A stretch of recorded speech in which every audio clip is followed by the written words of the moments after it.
ఇలా నాగెవ్వరు లేరనుకొనగా నాదని చేతివే.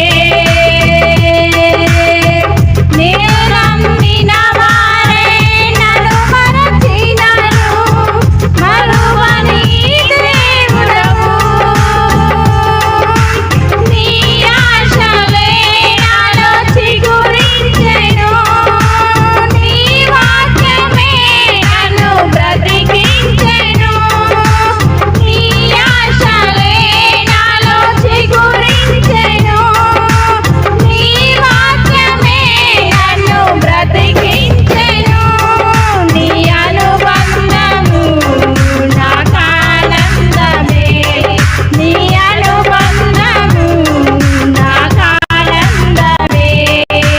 పాడేదా స్తుతి గానము, కొనియాడేదా నీ నామము.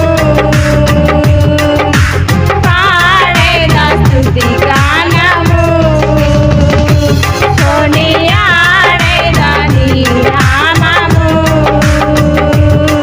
నందు ప్రియదేవుని బిడ్డలారా, కొన్ని నిమిషాలు ఒక క్లుప్త వర్తమానాన్ని మీతో నేను పంచుకుంటాను. జాగ్రత్తగా దేవుని మాటలను మనం ఆలకిద్దాము. కీర్తనల గ్రంథము 50వ కీర్తన.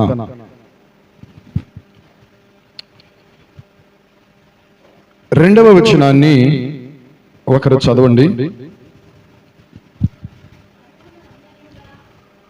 పరిపూర్ణ సౌందర్యము గల సియోనులో నుండి దేవుడు ప్రకాశించుచున్నాడు.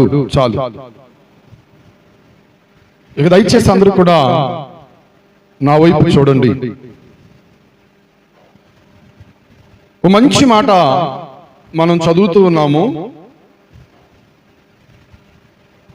పరిపూర్ణ సౌందర్యము కలిగినటువంటి సియోనులో నుంచి దేవుడు ప్రకాశించుచున్నాడు అని చెప్పి, దేవునికి స్తోత్రం. హల్లెలూయా. సియోను అంటే అర్థం ఏమిటయ్యా అంటే దేవుడు నివాసము ఉండేటువంటి చోటు లేదా స్థలము.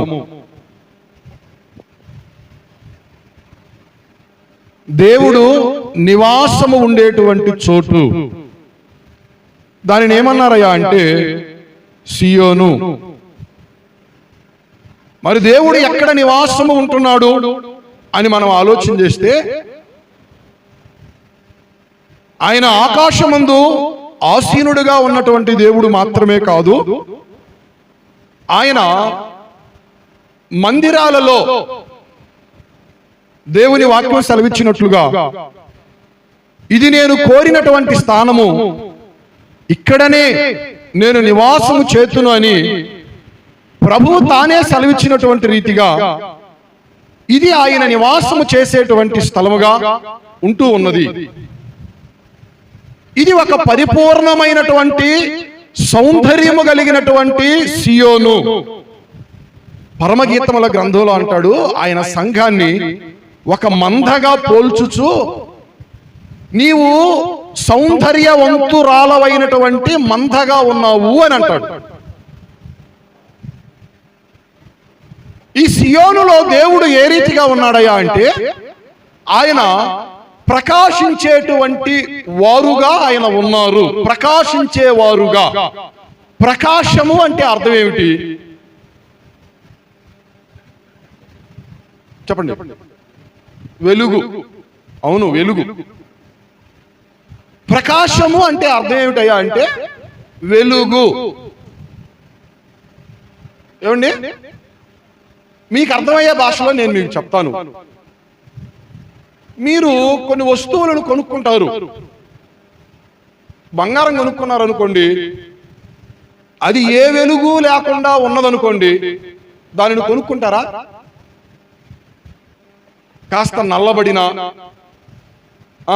కాస్త మెరుపులు తగ్గిపోయినా దాన్ని తీసుకొని వెళతారు, కంసాలు వానికి ఇస్తారు, దాన్ని బాగా కడగండి, రుద్దండి, మెరుగులు పెట్టండి అని అంటారు. ఏమండి, అది కాస్త మెరుపుదనం వచ్చే విధంగా మీరు కోరుకుంటారు.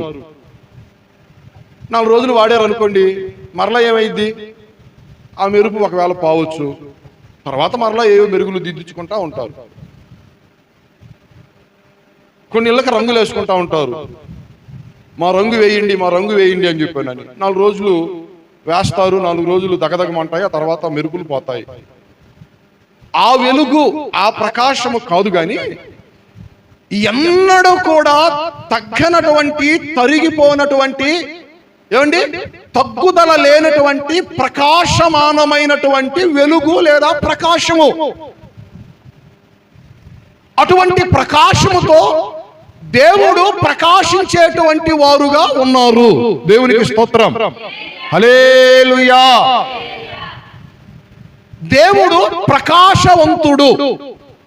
ఈ పదాన్ని మీరు గుర్తుపెట్టుకోండి. ఆయన ప్రకాశం ఏమిటో, దాని ద్వారా కలిగేటువంటి మేలులు ఏమిటో నేను మీకు చెప్తాను. ఒకసారి దేవుడు తన పిల్లలుగా పిలువబడేటువంటి ఇశ్రాయేలీయులను, జాగ్రత్తగా వినండి, వారితో మాట్లాడాలి అని ఆయన కోరుకున్నారు. వాళ్ళు ఏమంటారయ్యా అంటే, మేము దేవుని ఎదుటికి వెళ్ళిపోయి ఆయనను చూచి అసలు మేము బ్రతకగలమా? ఆయన ఎవరు? మహా తేజస్సు కలిగినటువంటి వాడు దేవుడు. ఆయన్ని మేము చూడగలమా? ఆ వెలుగుని, ఆ ప్రభావాన్ని, ఆ ప్రకాశాన్ని మేము చూడలేము. ఒకవేళ చూసామనుకోండి, మేము చచ్చిపోతాం. నరమాత్రులమైనటువంటి మేము ఆ గొప్ప దేవుని మేము చూడలేము, చూస్తే చనిపోతాము అని చెప్పి అంటూ ఉన్నారు. మోషేతో అంటారు, మీరు వెళ్ళండి, మీరు మాట్లాడండి, మీరు చూసి రండి ఆయన్ని అని. దైవజనుడైనటువంటి మోషే ఆ సీనాయి పర్వతం మీదకి వెళ్ళి 40 దినాలు దేవునితో గడిపారు. 40 పగళ్ళు, 40 రాత్రులు దేవునితో గడిపారు. జాగ్రత్తగా వినండి. మోషే మంచి అందమైనటువంటి వాడు. బైబిల్ గ్రంథంలో రాయబడిన మాట ఏంటయ్యా అంటే, దివ్య సుందరుడు అని చెప్పాడు. అంత సౌందర్యం కలిగినటువంటి వాడు అయినప్పటికీ, ఏమండి, 40 పగళ్ళు 40 రాత్రులు ఆహారం ఏమీ లేక ఆ దేవుని సన్నిధిని అనుభవిస్తా ఉన్నప్పుడు ఆయన గారు తిరిగి వస్తున్నారండి. తిరిగి వస్తున్నారు, ఆ కొండ దిగి తిరిగి వస్తున్నారు. ఆయన ముఖం ఏ రీతిగా ఉన్నదయ్యా అంటే, దగ దగ దగ దగ దగ దగ దగ దగమని మెరిసిపోతూ ఉన్నది ఆ దైవజనుని యొక్క ముఖము.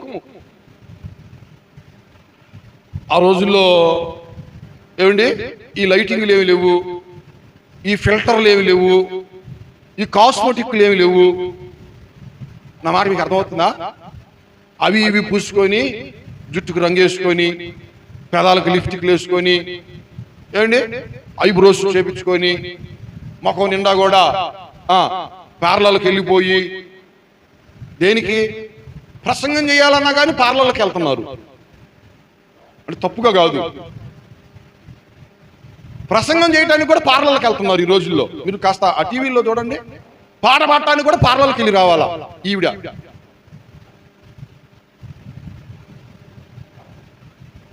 ఇవేవి కూడా ఆ దైవజనుడు కనబరచడం లేదు.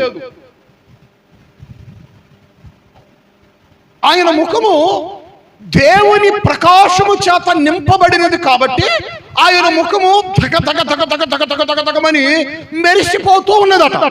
దేవునికి స్తోత్రం చెప్తారా? గట్టిగా చెప్పండి, హల్లెలూయా.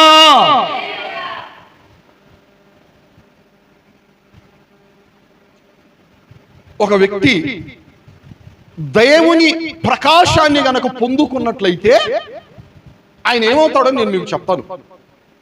దేవుని ప్రకాశము చేత నడిపించబడినట్లయితే యోబు గ్రంథంలో ఓ మంచి మాట అంటారు, మీరు చూడండి. 11వ అధ్యాయము 7వ వచనము. యోబు గ్రంథము 11వ అధ్యాయము 7వ వచనము. క్షమించాలి, 17వ వచనము.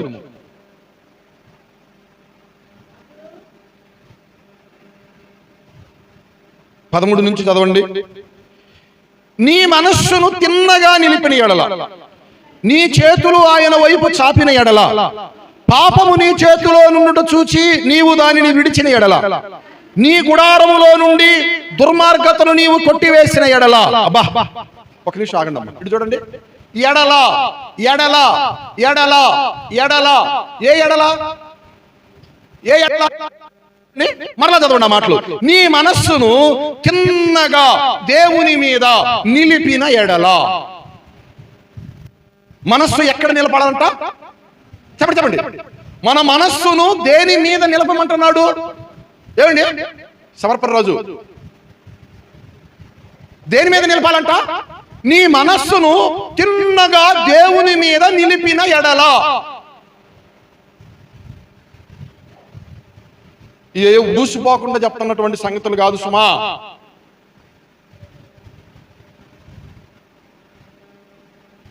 మన మనస్సుని దేవుని మీద నిలపాలి.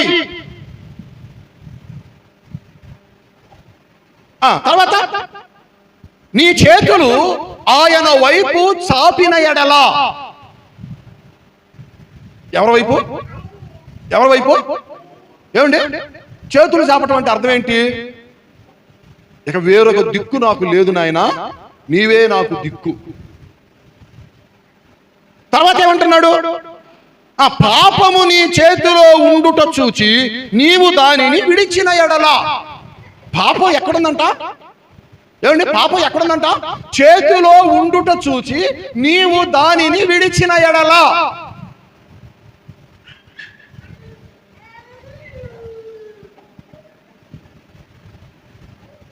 చేతుల్లోకి మొబైల్ వచ్చింది. మొబైల్లో ఏమండి భయంకరమైనటువంటి పాపము గుప్తమై ఉన్నది.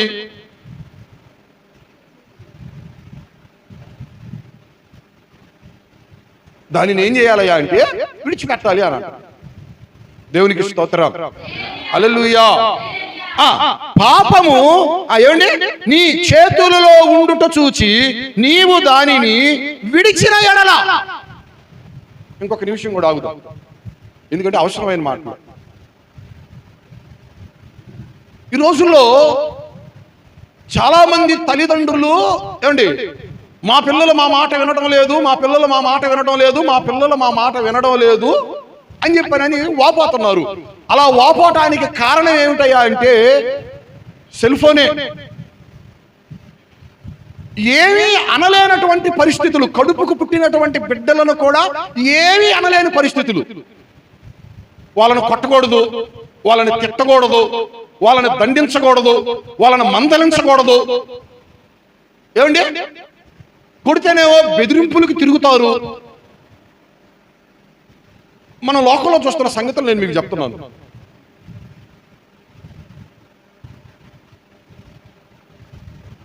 అంటే వాళ్ళు ఏ ఆట ఆడినా ఏ పాట పాడినా సరే తల్లిదండ్రులు చూస్తూ ఉండటం తప్ప వేరొకటి ఏమి చేయడానికి వీల్లేదు. అంటే వేరు విధంగా కాదు. మన ఇటీవల మీరు విన్నారని నేను అనుకుంటున్నాను. మిర్యాలగూడలో ఏదో సంఘటన జరిగింది, ఏదో తీర్పు వచ్చేసింది ఒక కేసుకు సంబంధించి. దాని గురించి మాట్లాడుకుంటూ ఏమండి ఆ తండ్రి ఎంతో ప్రేమను కనబరిచాడు, దాన్ని అర్థం చేసుకోలేకపోయారని, ఇలా ఏవేవో కొన్ని సంగతులు నేను దాని గురించి ప్రస్తావించను. కానీ మన కడుపుకు పుట్టినటువంటి బిడ్డలను కూడా మనం ఏమీ అనలేనటువంటి పరిస్థితి. అంటే బెదిరింపులకు తిరుగుతా ఉన్నారు. అసలు పిల్లలు చేతికి రాకపోవడానికి ఒకే ఒక్క కారణం సెల్ ఫోన్. అండి దేవుని వాత్సల్యతను బట్టి మీకు నేను బోధిస్తున్నాను. మీ పిల్లలకు సెల్ ఫోన్లు ఇవ్వబాకండి, కొనివ్వబాకండి. మీ పిల్లలు బాగుండాలని మీరు కోరుకుంటే వాళ్ళకి సెల్ ఫోన్ ఇవ్వబాకండి, కొనివ్వబాకండి. ఈరోజు నువ్వు చూపించేటువంటి అతి గారాభం, అతి ప్రేమే రేపటి దినాన ఖచ్చితంగా నీ పిల్లలు నీకు దూరం చేసిద్ది, ఖచ్చితంగా వాళ్ళని పాడు చేసింది.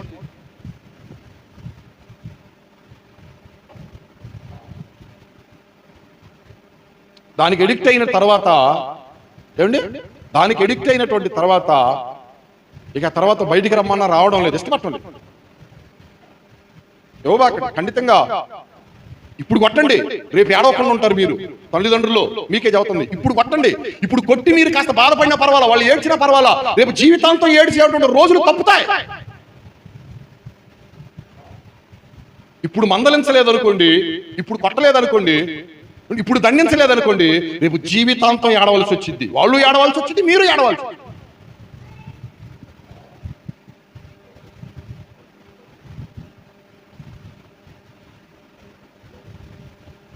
పాపము చేతిలో ఉండుట చూచి దాన్ని ఏం చేయాలంట?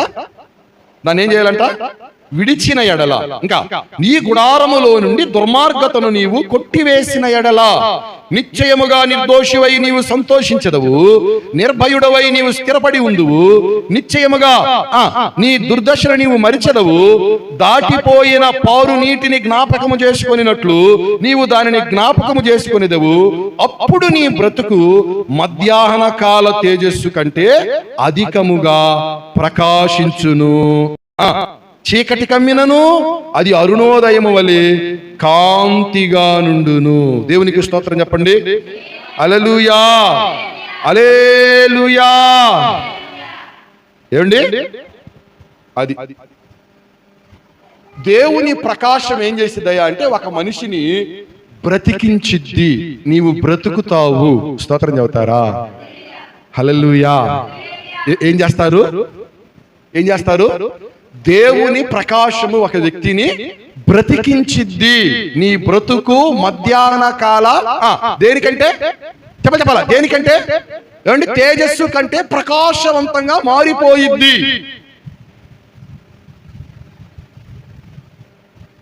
మనకి సౌలు గురించి తెలుసు కదా, ఏమండి? ఆయన గారు బ్రతుకుతున్నటువంటి దినాలలో తన ఇష్టానుసారంగా బ్రతుకుతూ నడుస్తూ వ్యవహరిస్తున్నటువంటి రోజుల్లో ఒక రోజున దమస్క మార్గం గుండా వెళతా ఉన్నాడు. గొప్ప వెలుగు ఆకాశం నుంచి ఆయన గారికి కనబడింది. అక్కడికక్కడే ఆయన పడిపోయారు. ఏమండి? కళ్ళుకున్నటువంటి ఆ ప్రకాశం చేత కళ్ళు చీకటైపోయాయి. జాగ్రత్తగానండి, అతని కళ్ళన్నీ కూడా చీకటైపోయాయి, కనబట్టలేదు. నా దేవుని పిల్లరా, వాక్యం చదువుతున్న సత్యం ఏందయ్యా అంటే అప్పటిదాకా ఉన్నటువంటి చీకటి అనుభవాలలో నుంచి సౌలు విడిపించబడి, ఏమండి, పౌలుగా మార్చబడినటువంటి ఆ అనుభవాలు ఏ రీతిగా ఆయన పొందుకున్నాడయ్యా అంటే ఆయన కన్నులకు ఉన్నటువంటి పొరలు అనేటువంటివి రాలిపోయాయట. దేవునికి స్తోత్రం చదువుతారా? హల్లెలూయా, హల్లెలూయా. ఏమండి, అప్పటిదాకా బ్రతుకుతున్నాడు, ఆ బ్రతుకు కాదు. కొంతమంది చూడండి, దేవుడు లేకుండా బ్రతుకుతా, దేవుడు వారి జీవితాలలో లేకుండా బ్రతుకుతా, మేము కూడా బ్రతుకుతున్నాము అని అనుకుంటా ఉంటారు. వాక్యం ఏమని చెబుతుందయ్యా అంటే, ఏమండి, జీవించుచున్నావు అనేటువంటి పేరు మాత్రం ఉంది, మృతులే మీరు అని అంటున్నాడు. ఎందుకంటే జీవితంలో దేవుడు లేకపోతే ఏమండి, మృతమైనటువంటి వారే.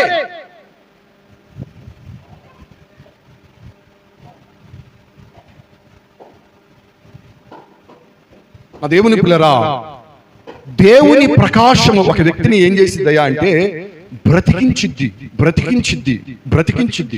దేవునికి స్తోత్రం చెప్పండి. అదే యోబు గ్రంథం 22వ అధ్యాయం 28వ వచనం కూడా చదవండి. యోబు గ్రంథమే 22వ అధ్యాయం 28వ వచనము.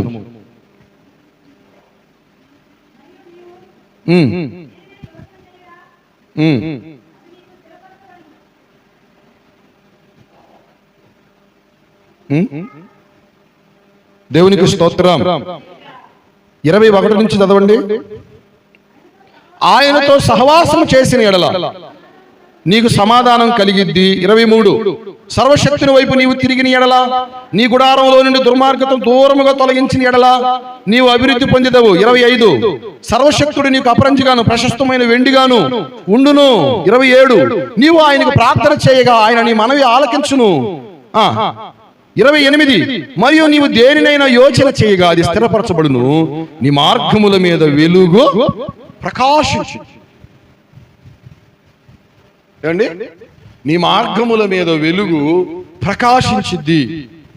ఇందాక 11వ అధ్యాయంలో చదివించబడిన మాటలు, ఈ మాటలు కూడా యాజ్ ఇట్ ఈజ్ సేమ్.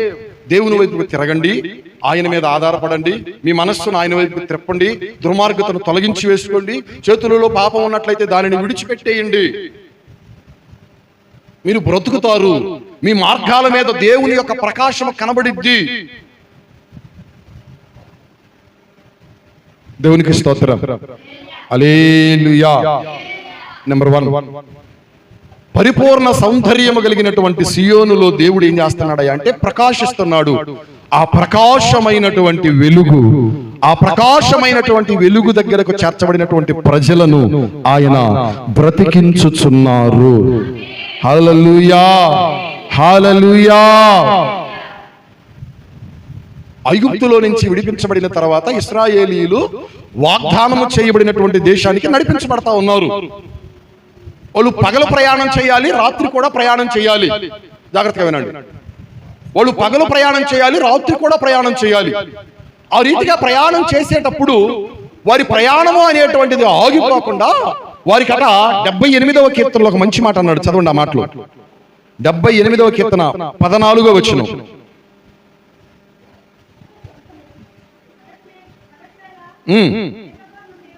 పగటి వేళ మేఘములో నుండి, అగ్ని ప్రకాశములో నుండి ఆయన వారికి త్రోవ చూపారు. త్రోవ చూపారు. వారి త్రోవలలో వెలుగు ప్రకాశిస్తా ఉన్నది.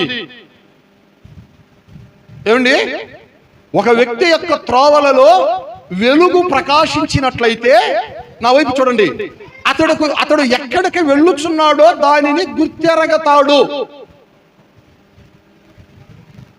నేను మరలా చెప్తున్నాను, ఒక వ్యక్తి యొక్క త్రోవలలో వెలుగు ప్రకాశించినట్లయితే వాడు, ఆ మనుష్యుడు ఎక్కడికి వెళ్ళుచున్నాడో దానిని గుర్తెరుగుతాడు.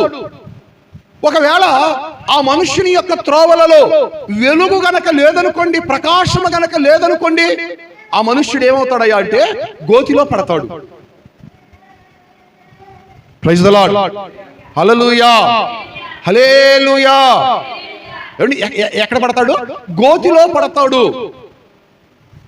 మన త్రోవలలో దేవుని ప్రకాశపు వెలుగు కనబడాలి. ఏమండి, మన త్రోవలలో ఆయన వెలుగు ప్రసరించాలి.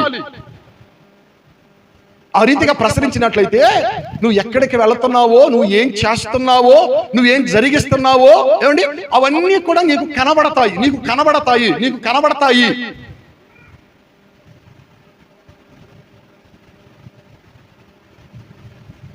Praise the God. హల్లెలూయా. సామెతల గ్రంథం 16వ అధ్యాయం 15వ వచనంలో ఒక మాట రాయబడింది, మీరు చదవండి. సామెతల గ్రంథము 16వ అధ్యాయం 15వ వచనం.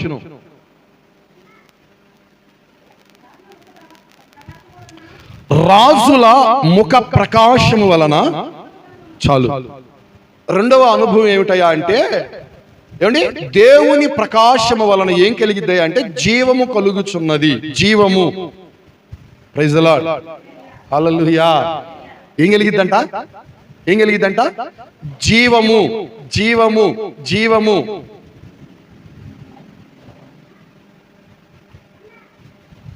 నేను ఎక్కడదో చెప్పను, నా జీవితంలో జరిగిన అనుభవాన్ని నేను మీకు చెప్తాను.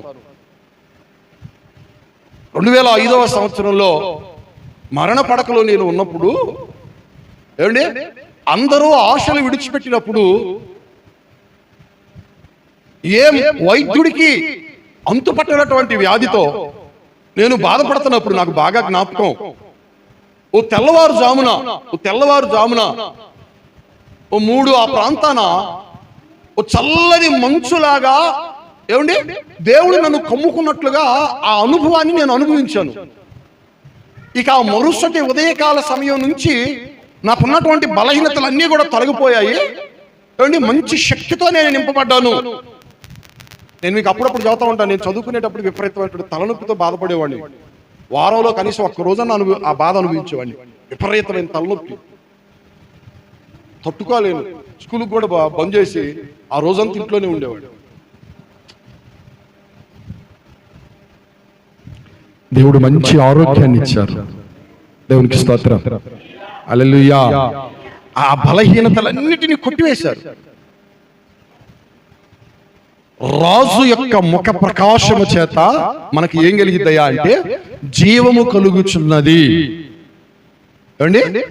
రాజుల ముఖ ప్రకాశము చేత మనకు జీవము కలుగుచున్నది. ఆ జీవము ఏ జీవమయ్యా అంటే నిత్య జీవము. ప్రైజ్ ద గాడ్, హల్లెలూయా. మరొక అనుభవాన్ని నేను మీకు జ్ఞాపకం చేస్తాను, ఆ మాట మీరు చదవండి. ఎఫెసీయులకు రాసినటువంటి పత్రిక 5వ అధ్యాయము 14వ వచనము.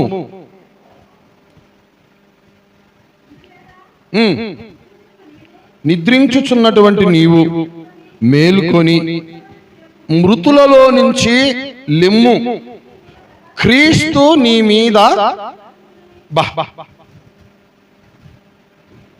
క్రీస్తు నీ మీద ప్రకాశించునని ఆయన చెప్పుచున్నారు. దేవునికి స్తోత్రం, హల్లెలూయా. ఏమండి, ఎంత చక్కని మాట. మరలా చదవండి ఆ మాటని.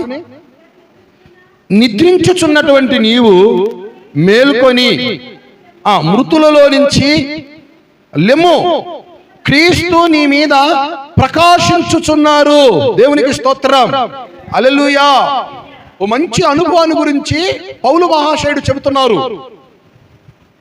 మీరు నిద్రపోయేటువంటి వారికి మళ్ళీ మీరు ఉండమాకండి. వెలుగు ఫలమేమిటో మీరు ఎరిగి ఉండండి. మీరు ప్రకాశించండి. యేసు క్రీస్తే మీ మీద ప్రకాశిస్తున్నారు. ఎంత మంచి మాట. యేసు క్రీస్తే మీ మీద ప్రకాశిస్తున్నారు. నీ వెలుగు కనబడాలి అని అంటే, నీ ప్రకాశము కనబడాలి అని నువ్వు కోరుకుంటే, చాలా మంది ఆశపడతా ఉంటారు. జాగ్రత్తగా చూడండి. ఏమన్నా ఫంక్షన్లకు కానీ ఏమన్నా ఏటికన్నా వెళ్ళినప్పుడు ఏమండి, అందరూ నన్నే చూడాలి అని చెప్పానని బెస్ట్ బట్టలు అండి, బెస్ట్ ఏమండి కాస్మెటిక్స్, ఆర్నమెంట్స్, అందరూ నన్నే చూడాలి అని చెప్పనని కోరుకుంటా ఉంటారు. ఆ ప్రకాశం కాదు. యేసుక్రీస్తు గనక నీ మీద ప్రకాశిస్తూ ఉన్నట్లయితే, ఏమండి, యేసుప్రభు ఒక మాట అన్నారు బాప్తిస్మమిచ్చు యోహాను గురించి. అతడు మండుచు ప్రకాశించేటువంటి దీపముకు మళ్ళీ ఉన్నాడు. ఎవరు? బాప్తిస్మమిచ్చు యోహాను. మీరు ఆయన గారిని వెంబడించారు. ఆయన వెలుగులో కొంతకాలమే మీరు ఉండడానికి ఇష్టపడ్డారు. అంతకాలం కాదు, కొంతకాలమే. నిజమైన వెలుగు ఉన్నది కదా, అది లోకంలోనికి వచ్చి ప్రతి మనిషిని కూడా వెలిగించుచున్నది కదా. ఆ నిజమైన వెలుగు ఏమండి మిమ్మల్ని వెలిగిస్తున్నప్పుడు, ఆయన ప్రకాశము మీలో ప్రకాశిస్తూ ఉన్నప్పుడు మీరు ఏ రీతిగా కనబడతారా అంటే ప్రకాశవంతులుగా మీరు కనబడతారు. ప్రైజ్ ది లార్డ్, హల్లెలూయా, హల్లెలూయా. నా మాట మీకు అర్థమైందా? మీరు మీ ఇంటిలో ఒక ప్రకాశమైన వెలుగు, మీరు ఉంటేనే మీ ఇంటికి వెలుగు. ఎన్ని లైట్లు, ఎన్ని దీపాలు, ఎన్ని ఉన్నా అంటే అవన్నీ చీకటే. మీరు ఉంటేనే వెలుగు, మీరు లేకపోతే వెలుగు లేదు.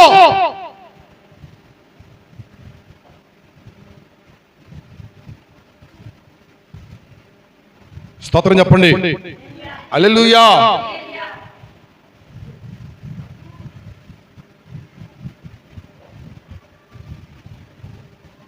నా దేవుని పిల్లరా, యేసుక్రీస్తు మీ మీద ప్రకాశించునుగాక. ఆ ప్రకాశము చేత మీరు నడిపించబడుదురుగాక. మరొక అనుభవాన్ని నేను మీకు జ్ఞాపకం చేస్తాను, అది కూడా మీరు చదవండి.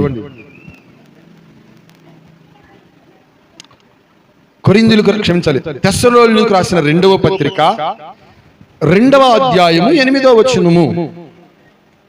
తెస్సలోనికీయులకు రాసిన 2వ పత్రిక 2వ అధ్యాయము 8వ వచనము.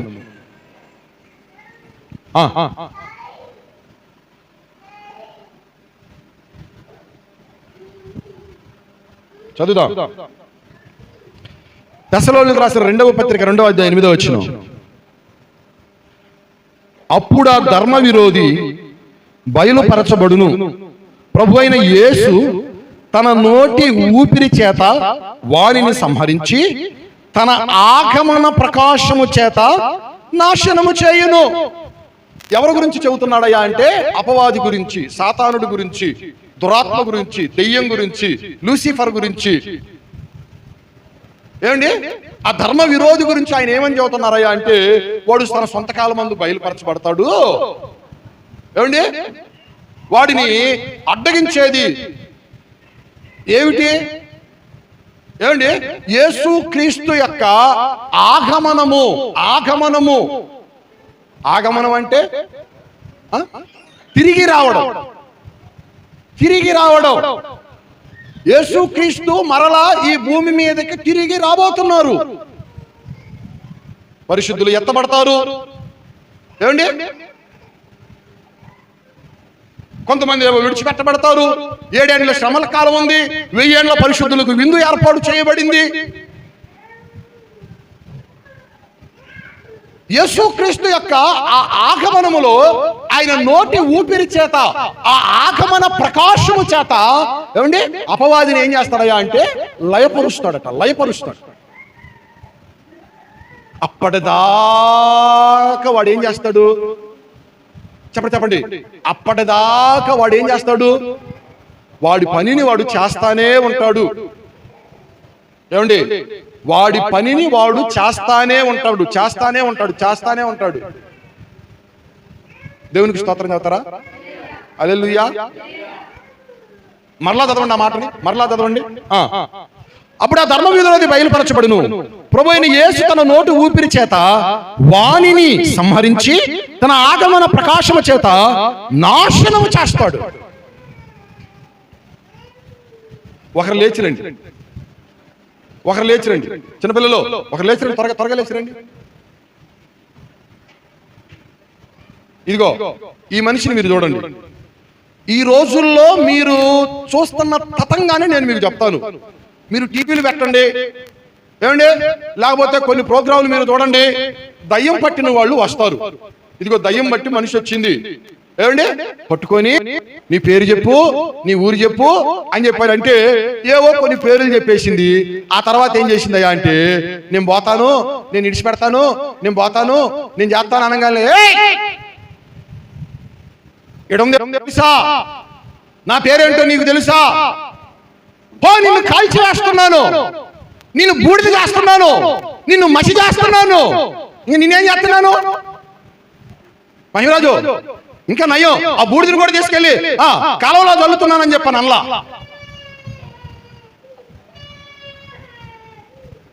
మీకు అర్థమైందా? ఈనాడు మీరు చూస్తున్న తతంగాలండి. టీవీలు పెట్టండి మీరు, హో కాల్చి వేస్తున్నా, నిన్ను కురిపిస్తున్నా, నీ మీద బూడిద చేస్తున్నా నిన్ను. ఎక్కడిది బోధ? ఈ మనిషిలో ఉన్నది ఏం చేసిద్దో తెలుసా? నవ్వుకుంటా ఉండిద్ది. కాల్చేస్తావా, బూడిద చేస్తావా, మసి చేస్తావా? నువ్వు ఆరాధించే దేవుడే నన్ను ఇంతమంటికి కాల్చలా. అర్థమవుతుందా? నువ్వు ఆరాధిస్తున్న యేసు ప్రభువే నన్ను కాల్చలా, నన్ను ఇంకా బూడిద చేయలా. నా టైం దాకా ఆయన వెయిట్ చేస్తున్నాడు. నువ్వేమో నన్ను కాల్ చేస్తున్నావు, బూడిద చేస్తున్నావు అని అంటున్నావు. ఏడది ఈ జ్ఞానం? ఏడదండి ఈ జ్ఞానం? ఏమండి, యేసు ప్రభు దగ్గరికి జాగ్రత్తగా రండి. గెరాసేనుల దేశం నుంచి దయ్యాలు పట్టిన వారు వచ్చారు. ఏమండి, ఆయన ఏం చేశాడు? చెప్పండి, ఏం చేశాడు ఆయన? నీ పేరేమిటి అని అడిగాడు. అయ్యా మేము చెప్పడానికి ఒకళ్ళమా ఇద్దరమా, మేము శానా అనేకులు ఉన్నాం అన్నాడు. అప్పుడు ఆయన ఏం చేయాలి?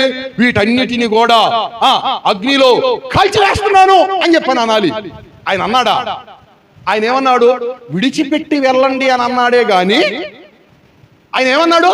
విడిచిపెట్టి వెళ్ళండి, వీరిని విడిచిపెట్టి వెళ్ళండి అని అన్నాడు. అవన్నీ కూడా విడిచిపెట్టేసాయండి. విడిచిపెట్టాయావండి అమ్మ సహోదరులు, విడిచిపెట్టాయా? రైట్. విడిచిపెట్టి ఎక్కడికి వెళ్ళాయి? చెప్పండి. మీరు చెప్పేది వాస్తవమే. పందులలోనికి వెళ్ళాయి. ఎక్కడికి వెళ్ళాయి? పందులలోనికి వెళ్ళాయి. ఏ ఊరు పందులలోనికి వెళ్ళాయి? ఏమండి, ప్రతి ఊర్లో పందులు ఉన్నాయండి. ఏ ఊరి పందులలోనికి వెళ్ళాయి? ఆ ఊరిలో ఉన్న పందుల్లోనికే వెళ్ళింది. అర్థమైందా? ఆ ఊరు బయట ఏదో పందుల్ని మేపుకుంటున్నారంట. ఆ ఆత్మలన్నీ పందుల్లోకి వెళ్ళాయి. పందుల్లో దూర్చబడినటువంటి పందులు ఆ ఆత్మలు వెళ్ళి, ఆ దురాత్మలు వెళ్ళి దూరంగానే అయ్యేం చేశాయి? ఇప్పుడు పరిగెత్తుకుంటూ పోయి సముద్రంలో పడ్డాయి. సముద్రంలో పడి ఊపిరి ఆడక తిరగక చచ్చిపోయాయి. ఏం చచ్చిపోయాయి? చచ్చిపోయింది పందులా? చచ్చిపోయింది పందులా ఆత్మలా? చెప్పండి. హలో, చచ్చిపోయింది పందులు చచ్చిపోయాయా ఆత్మలు చచ్చిపోయాయా? అమ్మ ఇల్లు పందులు చచ్చిపోయా, ఆత్మలు చచ్చిపోవాలా? మరి ఆ మందంతా కూడా వెళ్ళి చచ్చిపోయిందండి, పందులు చచ్చిపోయినాయి అండి. మరి వాటికి బట్టిన ఆత్మలు ఏమైపోయినాయి ఏమండి? వాటికి బట్టిన ఆత్మలు ఏమైపోయినాయి అంటే ఈ రోజు చాలా మంది సోకాలుడు ఏమండి మోసపోతున్నారు. టీవీలలో ఏమంటే టీవీలలో ఒక సభ పెట్టంగానే వేల మంది జనాలను చూసి అబ్బో గొప్ప గొప్ప గొప్ప గొప్ప గొప్ప గొప్ప గొప్ప గొప్ప గొప్ప గొప్ప అని మోసపోతున్నారు. ఐ రిమెంబర్ బైబుల్ బేసిక్స్ కూడా బడా బడా అని చెప్పుకునేటువంటి సేవకులకు చాలా మందికి తెలియదు. నేను ఇదేదో 4 గోడల మధ్య చదువుతున్న మాట కాదు, యావత్ ప్రపంచానికి కనబడుతుంది ఈ మాట. బైబుల్ బేసిక్స్ కూడా తెలియదు. చెప్పేస్తున్నారు, బోధించేస్తున్నారు. ఏదో ఏమండి మనుషులు వచ్చి కూర్చుంటున్నారు, కలబడిపోతారు.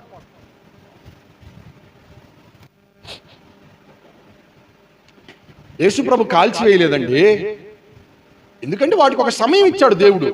అప్పటిదాకా అది ఊరేగిద్ది, దాని పని చేసుకునిద్ది. ప్రకటన గ్రంథంలో ఆ మాటే అన్నాడు. అది త్రోయబడ్డాడు, భూమి మీదకి దిగి వచ్చాడు, భూనివాసులకు శ్రమ అన్నాడు. ఏమండి ఒక కాలం ఉన్నది, ఆ దెయ్యాలే కదా అనింది. గెరాసేనులో పట్టినట్టు దెయ్యాలే కదా. ఏమని? సర్వోన్నతుడైన దేవుని కుమారుడా, మాతో నీకేమి పని? మమ్మల్ని నశింపజేయడానికి వచ్చావా? మా కాలము రాక మునుపే అన్నాడు. ఎక్కడన్నాడు ఆ మాట? చదవండి. ఆ మాట ఎక్కడన్నాడు? చదవండి.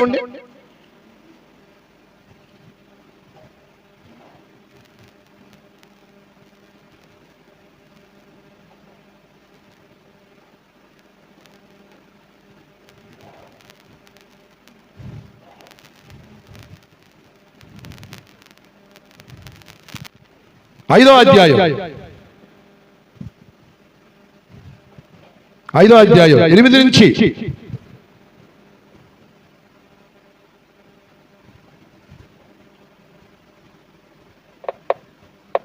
చదవండి.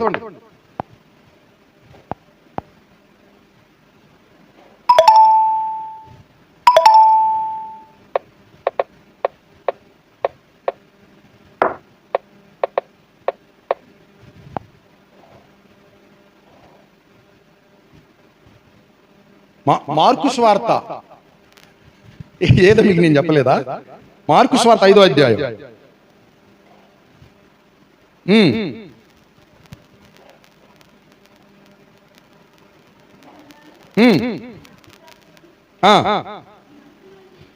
ఈ మనుష్యునిలో నుంచి విడిచిపోమని వానితో చెప్పెను.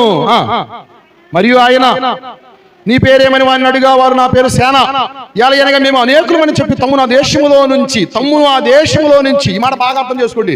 తమ్మును అంటే అపవిత్రాత్మలను ఆ దేశములో నుంచి తోలివేయవద్దని ఆయనను మిగులు బతిమాలుకొనెను. ఏంటి? అపవిత్రాత్మలన్నీ కూడా దేవుని బతిమలాడుకుంటున్నాయి అంట. నాయన వదలగొడితే వదలగొట్టావు ఈ మనుష్యుడిలో నుంచి, కానీ ఈ దేశంలో నుంచి మమ్మల్ని వదలగొట్టద్దు. అప్పుడు ఆయన ఏం చేస్తున్నాడు? అక్కడ కొండ దగ్గర పందులు పెద్ద మంది మేయించుండిను గనుక ఆ పందులలో ప్రవేశించినట్లు మమ్మును వాటి యొద్దకు పంపుమని ఆ దయ్యములు ఆయనను బతిమాలుకొనెను. ఏమండి? ఎక్కడి నుంచి వదలగొట్టద్దో కోరుకుంటున్నాయి, ఎక్కడికి పంపాలో కూడా అవి కోరుకుంటున్నాయి. దేవునికి స్తోత్రం కలుగును గాక. ఇప్పుడు ఆయన ఏం చేశాడు?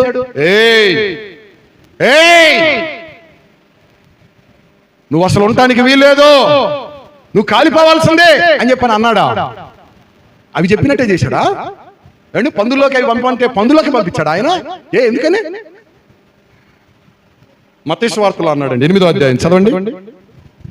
మత్తయి సువార్త 8వ అధ్యాయం 29వ వచనం. ఇది కూడా ఆ సందర్భమే. 8వ అధ్యాయం 29వ వచనం. వారు ఇదిగో దేవుని కుమారుడా నీతో మాకేంటయ్యా, కాలము రాక మునుపే మమ్మును బాధించుటకు ఇక్కడికి వచ్చావా?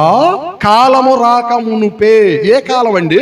వసంతకాలమా, గ్రీష్మకాలమా, శీతాకాలమా, వానాకాలమా, ఎండాకాలమా? ఏ కాలం రాక మునుపే? ఏ కాలం గురించి అపవిత్రాత్మ దురాత్మ సాతానుడు మాట్లాడుతున్నాడు? మాకు కాలం ఇచ్చావు నువ్వు, మాకు ఒక టైం ఇచ్చావుగా, ఆ టైం దాకా ఆగండి. మనోళ్ళు ఏం చేస్తున్నారు? అయ్యి ఎరగరు ఏమండి, అయ్యి ఎరగరు. ఓ కాలు చేస్తున్నా, బూడి చేస్తున్నా, మసి చేస్తున్నా. నీకు అధికారం ఇచ్చింది ఏమండి వదలగొట్టడం వరకే. యేసుక్రీస్తు వదలగొట్టాడు, శిష్యులు వదలగొట్టారు, అంతే. మీటింగ్లు పెట్టమల్లా వాటిని నోట్లో మైకులు పెట్టి నీ పేరు నీ పేరు నీ పేరు నీ పేరు అంటే ఏయో కొన్ని పేర్లు చెబుతా ఉంటాయి.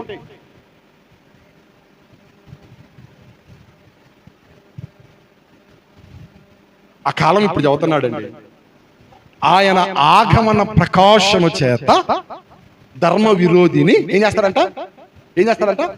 నశింప చేయుచున్నారు. దేవునికి స్తోత్రం. హల్లెలూయా, హల్లెలూయా. ఏమండి, దేవుని ప్రకాశము ఎదుట జాగ్రత్తగానండి. ఏమండి, దేవుని ప్రకాశము ఎదుట ఆయన వారు బ్రతికించబడతారు. దేవుని ప్రకాశము వలన నా దేవుని పిల్లరా రక్షణ అనేటువంటిది కలిగిద్ది.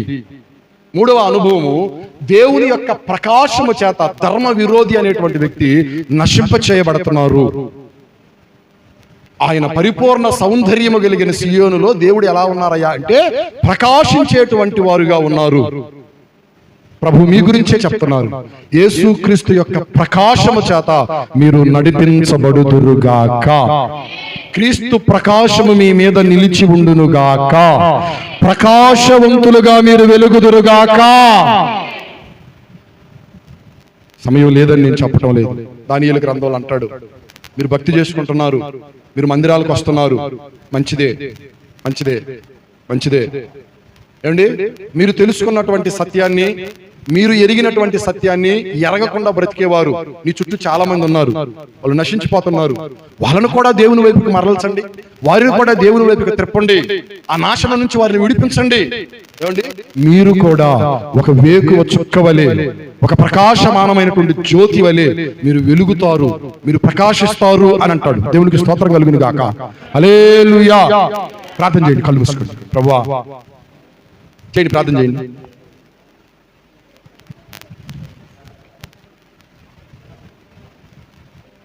అందరూ కళ్ళు మూసుకొని ప్రార్థన చేయండి. అందరూ కళ్ళు మూసుకొని ప్రార్థన చేయండి. ప్రభువానికి స్తోత్రం నాయన.